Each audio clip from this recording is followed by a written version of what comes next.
Don't stop.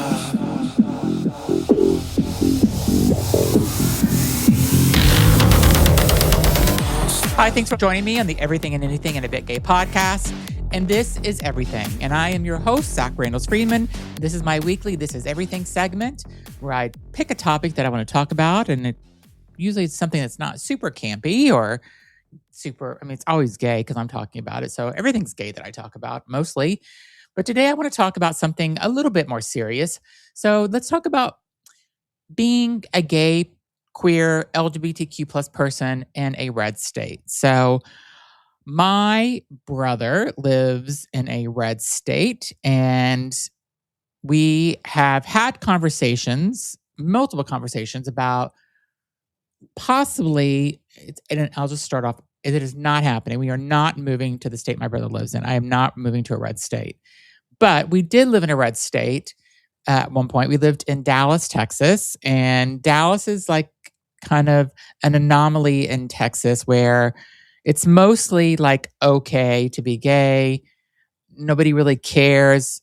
I think Austin's the same way, and maybe Houston. But once you leave Dallas, kind of the city limits, even if you go to Fort Worth, which is the next city that's big next to Dallas, and I worked in Fort Worth for the first couple of months when I was living in Dallas at this job. No, Fort Worth was not for me. Like, it's definitely different because I don't know. There's moments when things like this happen to me whenever I'm like, I'm in a place, let's say I'm walking down, this happens to me a lot. I'm walking down my neighborhood in Massachusetts and, we're just kind of being ourselves, or I'm with my friends and we're walking in the South End, walking from dinner, going to a bar, maybe being a little extra gay because we've had some drinks and being a little loud and, flamboyant. I guess I can be flamboyant once in a while. And, that's just kind of like who we are. We're being our authentic selves. We're being who we are. We're having a great time. Andrew and I are having a great time doing whatever we are doing. And, I think I take that for granted a lot. And the reason why this came up for me recently is because I was out one night and I got an alert on my phone from, CNN or New York Times or one of the more progressive news things that I subscribe to. I'm actually taking these notifications off because I don't need it anymore. But it was something negative about some anti-LGBTQ plus legislation that was going through, that was passed or something. I don't remember exactly what it was. But I also do a news podcast called Listen Up Girl, and I talk about news in the LGBTQ plus community almost every day of the week. And there's all this negativity. And a lot of it is in like if you think about Oklahoma, where they took away transgender driver's license with like no warning. It's just like you wake up one morning and you don't have a legal driver's license because you are a transgender person. So I have different feelings where I feel relief that I live in a liberal blue state and I can be myself and there's LGBTQ plus protections here. You can be transgender or gay or lesbian or queer or bisexual or whatever you want to be, and nobody really gives a fuck about what you are. And then, I look at places that are like the red states, like, where the state that my brother lives in. He lives in a kind of a progressive town. There's lots of gay people that actually live in this town because there's an arts district in his town. And so I understand, I think he feels safe there, but it's still, he lives in a super fucking redneck state. And even some of the people that are in there, like when I go and visit my mom lives in a liberal state on the other side of a river from where my brother lives. And even her town, because it's pretty liberal, but it still feels a little backwoods to me in a way. So, and I'm not bashing these towns because, this is what they are. I just wish that they would catch up to the rest of the world with people that will accept the LGBTQ plus community is what I'm really trying to say. I mean, there's racist people everywhere, but it's not so extreme in some places. Like Massachusetts, I don't know, a lot of people think Massachusetts is like super racist and segregated, and I don't think people are racist. I think people don't really care what color or nationality you are here. But I do think Massachusetts has their neighborhoods are very segregated. Like whenever I lived out west of Boston, in my neighborhood, there was no people that were not Caucasian white people. And I remember like a family from China moved in to our neighborhood. They were like 2 blocks away, and they'd walk down to the downtown area, and like people were like talking about it, not in a bad way, just like, oh, this Chinese family moved in. And I think it was like the first kind of like non-Caucasian American that lived in this neighborhood, which is so bizarre to me because I grew up in Miami, and you had every type of nationality, every type of, I mean, it was such an, and Miami is such an international city. You know, you have Cubans, you have Puerto Ricans, you have Colombians, you have Mexicans, you have Haitians, you have Dominicans, you have everything there. You have people from different parts of Africa there. I mean, Miami is so diverse. Like you can't get any more diverse. New York, okay, New York is as diverse, if not more than Miami. But you know, Miami is like just super diverse. So going from that to the house that we had west of Massachusetts, where you know, and I didn't feel like any of my neighbors were racist or anything. I think it's just the way that Massachusetts is kind of laid out, where it's very segregated in a way, which is, I don't know, there's just like not a lot of, I'm trying to think how I can explain this to somebody that doesn't live in Massachusetts, because nobody ever, like, at least I have never encountered anybody that said that they were racist or said anything racial, like anything racist to me about anybody. And maybe they wouldn't, because I know I would not accept that in my life or accept them in my life for being like that. I just think racism is so fucking stupid. Like, why would you hate somebody because of their skin color or their nationality? Like, it makes no sense to me. I can understand why you don't like a person for who they are. There's lots of people who I don't like. It's just because they're an asshole or they don't have good values or whatever. But for not liking somebody just because of their color, their skin, or where they were born, I can't comprehend that. And maybe just because like I didn't grow up like that. And we'll be right back. Okay, and now back to the show.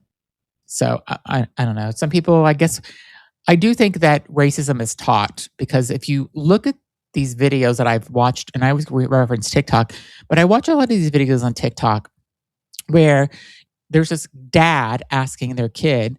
So it's a white dad asking a white boy.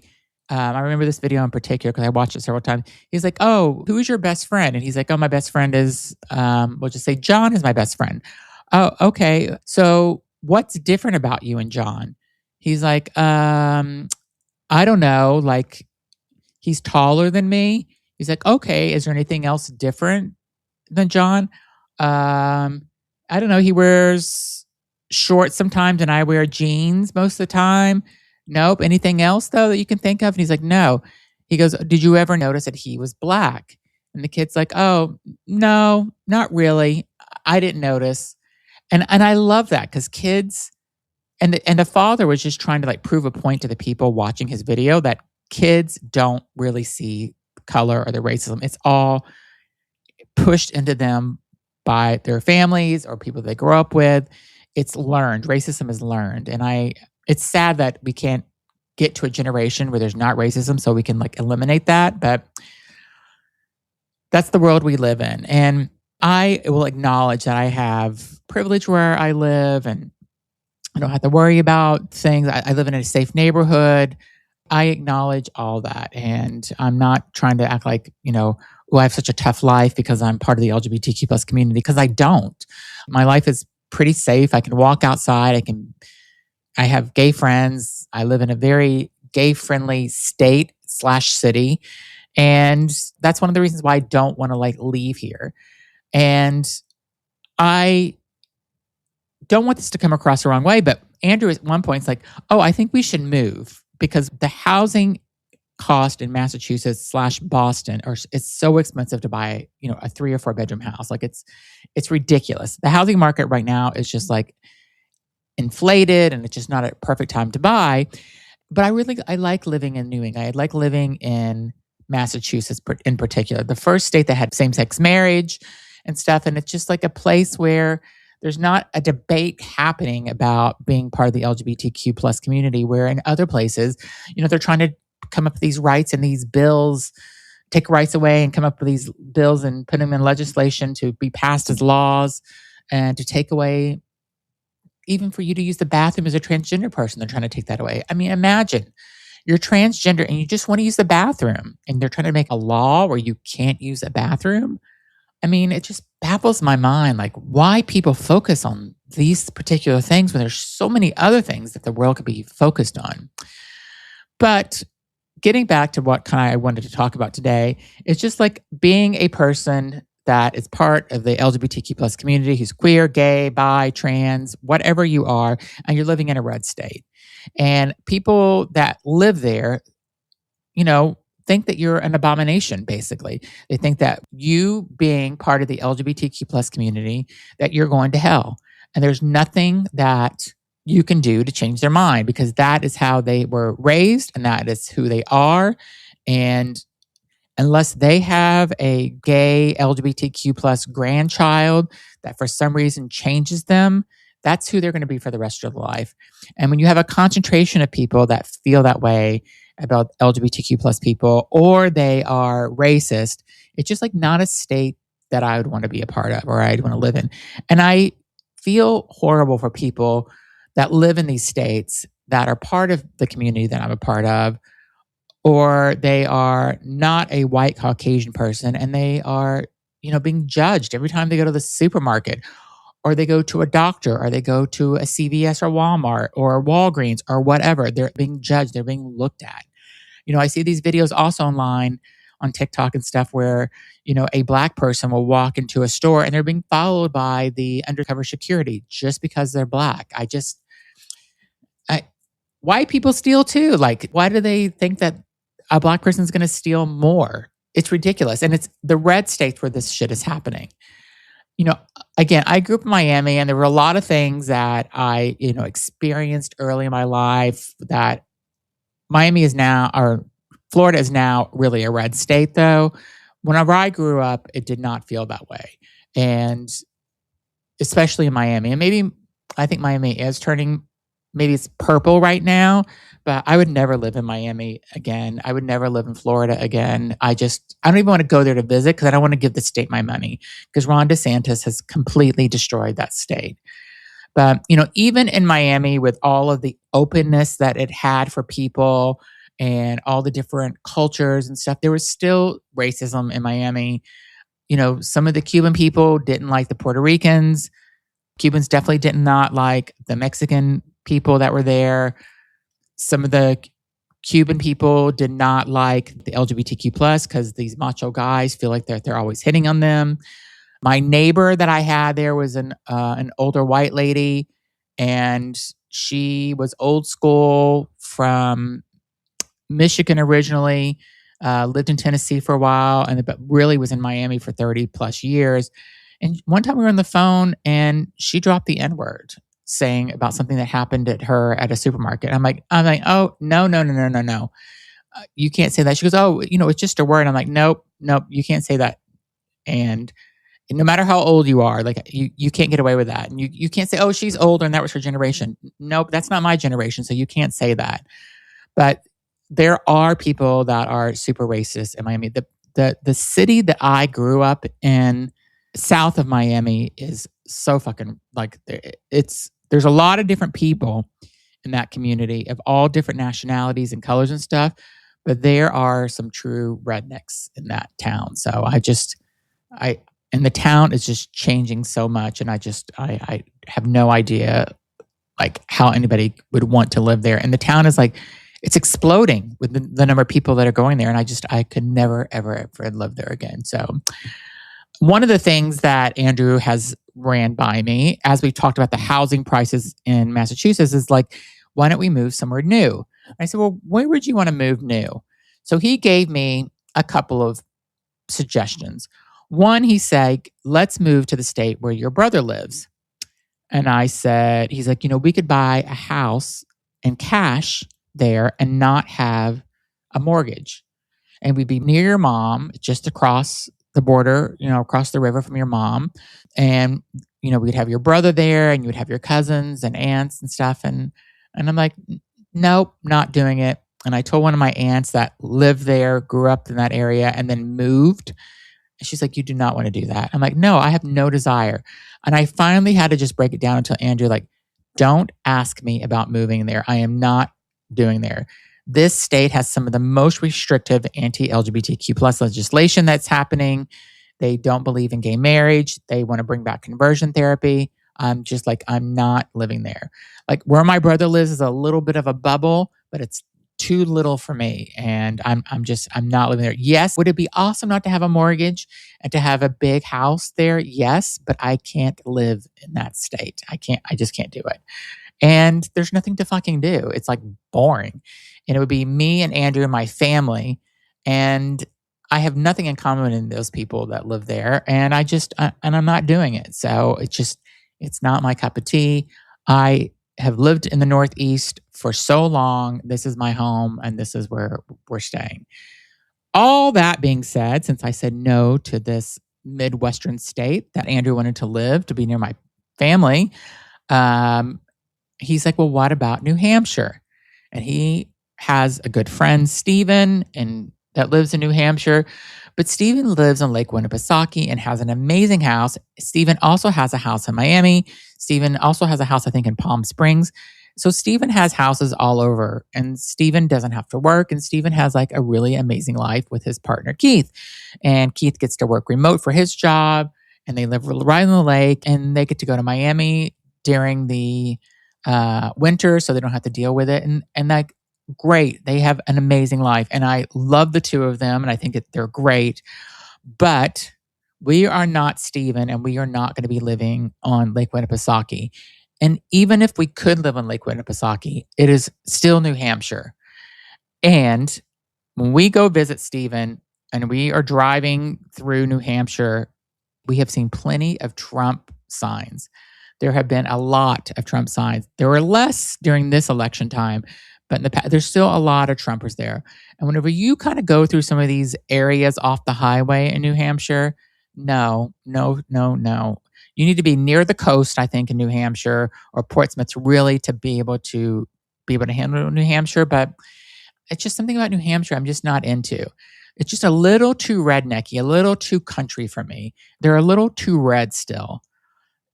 It just, no, New Hampshire not for me. Andrew, it's like we could get 1,000 square feet more house there for the same house that we would pay in Massachusetts right across the border. I'm like, well, then let's pay more for that 1,000 square feet or take the 1,000 square feet off the house because I'm not living in New Hampshire.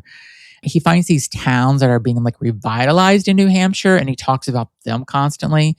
There's this one town called Laconia, and they're like redoing like a public theater to like, bring acts in or off Broadway or something like that. And they've got like 4 new restaurants in like a month. And he always talks about, all these amazing towns that are in New Hampshire. And so I look up Laconia. They have like bike week, like bikers that go there. All great, but like that whole week, your town is full of bikers. You think bikers are into LGBTQ plus people? No, I don't think they are. I mean, maybe they are. I don't think so though. And I read like all these people are getting arrested in this town during the bike week, and there's fights and shit. I'm like, well, what would we do during bike week? He's like, oh, we would leave. So we're going to leave every week during bike week. We're going to leave our home. This is crazy. So I don't want to be put in that situation where like, even if it's 1 week or 1 day or 1 month a year, I don't feel safe in the town I'm in. And we'll be right back. Okay, and now back to the show. I don't want to feel also like people are possibly judging me whenever I walk into a CVS in Laconia, New Hampshire, and because they're like, oh, there's a gay couple that live in town. No, I'm not doing it. So, I mean, maybe I'm being a little bit dramatic about it because New Hampshire is still part of New England, and I think they're still on the more liberal side, but not liberal enough for me yet. Just, I'm not doing it. So I've told Andrew, I need to be closer to a city. I don't need to live directly in the center of Boston and South End next to every gay bar, but I like where we are now, like 12 minutes from the airport. and I can take an Uber right into Boston, and it's like easy, and that's what I want. I don't have to live in this exact neighborhood, but I need to be able to take a train into the city in like 35 minutes at the most to be able to feel like I'm part of the Boston community still. And if I'm that close to Boston, then I'll actually feel safe as well. There's lots of neighborhoods outside of Boston that I would consider, and I have thought about like what would it be like to live, in a part of California, since California is such a blue liberal state and cares mostly about LGBTQ plus people. I mean, if you go down to Orange County, Huntington Beach, I think area, yeah, it's a big red blob of Republicans there, and there's been lots of shit talking about the LGBTQ plus community there. So I wouldn't necessarily want to live in Orange County, but California's just not for me. There's too many taxes, too much shit going on there. I don't know. For some reason, I wanted to live in San Francisco really bad for a long time. And then I moved on from that feeling 15 years ago. I am an East Coaster all the way, especially after moving to Dallas, Texas for a year and a half. I realized I need to stay near water on the East Coast, and these are my people here. So I know we have a governor currently that is a lesbian governor, and I don't know, you can just be whoever you want to be in Massachusetts for the most part, and nobody gives a shit. There's no anti-LGBTQ laws coming up, and people respect your marriage here. And it's just such a liberal state, and this is what I like. Again, I don't love the gay people that live here because a lot of them have sticks up their ass, or they're not friendly, and they think they're better than everybody. But I found my people. I have my gay friends who aren't shitty and snobby and assholes. So I don't know. I feel like I'm good. Like, what more could I ask for? We need to buy a house at some point, and we will do that. We got to just wait for the housing market to cool down. I think a lot of people are having this same conversation. I think a lot of people are moving from some of these red states as well. If you think about all these transgender people that are now leaving states like Kansas, where their license were taken away with no notice because of their gender marker that was on their license, and then they had no legal license to be able to drive the next day. People are leaving states like Kansas for those reasons, and as they should. If they can get away from a state like that, fucking do it. Like, I mean, if you have the resources and you can get another job somewhere else, or you can go stay with family or whatever, get out of those states. I mean, I hate to say run away from it, but if they are taking away your driver's license within one day with no warning, that's not somewhere where you want to be. That's not somewhere where you want to live. That's not the infrastructure that you want to have in your life from day to day, where they can just one day snap their fingers and you don't have a driver's license anymore. Or you're living in a state where if you're transgender, they're telling you that you can't go to a certain bathroom. It's all of this just makes zero sense to me. And I'm glad it does, because I feel like if it made a little sense to me, then maybe I have a mental issue like these people do.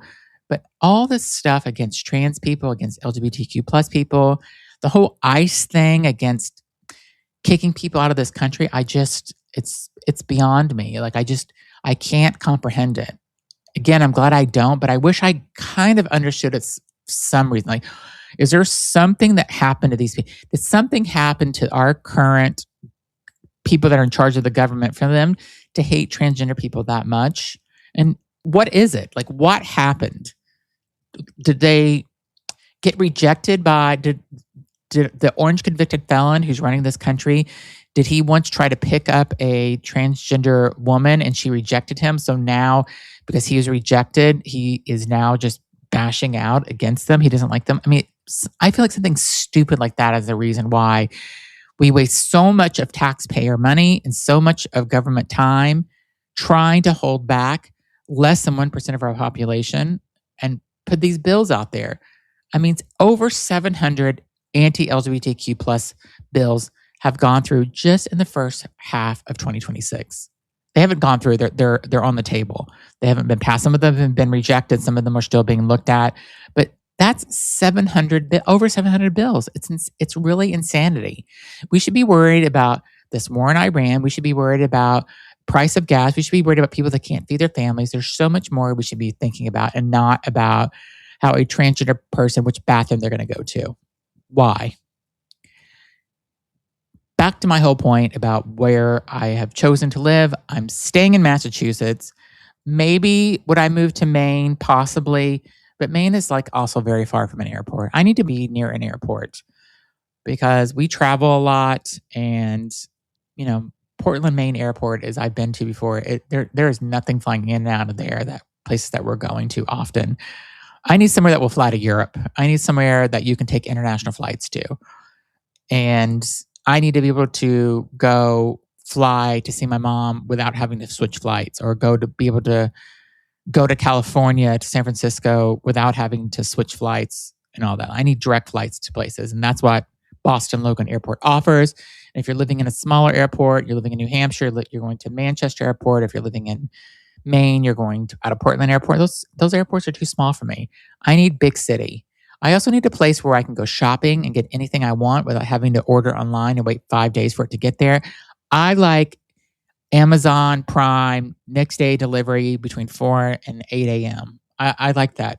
And I pay the $2.99 for it a lot of times because I like having my shit when I wake up in the next morning. Even if I don't need it, a lot of times I will pay the extra $2.99 just because I know it's going to get there at that time. And whenever you're out in the middle of nowhere, you don't get those next day packages. I actually ordered something today from Amazon, and it said, now I'm getting offered, do you want this in an hour for $9.99? Do you want this in 3 hours for $6.99? Or do you want this the next morning between 4 and 8 a.m. for $2.99? Or you can get it just the next day for free. So like I can get shit delivered to me in an hour in the town I'm in now. And that's I like that. I need that in my life. Even though I don't need half the shit I order from Amazon, I still want to be able to have it there. I also want to have the option to be able to go to a store and to be able to buy shit. And if you're living in the middle of New Hampshire, there is nowhere to go there. What are you going to do? Go to Dollar General to try to find the shit that you need? Not me. I don't want to go to Dollar General. I've been to Dollar General once and it felt like a fucking bad yard sale happening. So not for me. I also need my Botox, and who knows if they even have Botox in New Hampshire. I feel like they don't. Maybe in Portsmouth they do, but there's definitely no salmon sperm microneedling happening in New Hampshire. And I need that for my face. I'm high maintenance with my face and my clothing. And I'm not changing. I'm 53 years old. I'm not changing anything. So I'm not moving to New Hampshire. I'm not moving to a red state. And the whole point of what I wanted this conversation to be was about people who are living in red states and the shit that they go through. And I just want to know that you're seen and we hear you. And I hope that things change. And we have midterm elections coming up in a few months. And let's just really hope and pray that things go our way and that we actually have midterm elections and that some crazy shit doesn't happen where they're like, nope, no elections, they're canceled. Or there's some fucking cheating that is happening, or who fucking knows. I want midterms to be over because I feel like they're up to something. But we'll all get through this together. So thank you for listening to my podcast today. I kind of wanted to talk about red states and people that live in them, but I kind of felt like I got personal and talked about where I don't want to live and where I want to live and the things I need in my life. And you know what? That's just how it goes sometimes. It's my podcast and it's everything and anything and a bit gay. And that's what I gave you. I gave you a little bit of everything and anything. And I gave you a lot of gay today, I think. So be sure to subscribe, rate, review this podcast, share it with somebody who you think may like it. You know, these conversations that I have, some matter more than others, but I talk with really interesting people. All the people I bring on my show are people that I really think are interesting and I want to talk to. The beginning of my podcast, people that I were interviewing were people that I kind of had to because I didn't have any guests. And now I get to pick who I want to talk to. And everybody that I talk to, I like lead the conversation feeling just fulfilled and I like them. And they matter to me. And I think they matter to a lot of people that listen to the show. So I will be back later this week with more episodes. I'm doing 5 episodes a week. I'm doing this episode, which is called This Is Everything, where I do something a little more serious. I do every Friday, I do a bit gay episode where I do something that's usually a little more campy, something that's happened in my life, maybe a little funny. And then I usually interview 3 people. And again, the 3 people that I interview that I pick are always so interesting. and they're unique, and they're a little bit of anything and everything and everything and anything, and they're always maybe a little bit gay in some way or another. So thanks for listening. I'll be back. Be sure to subscribe.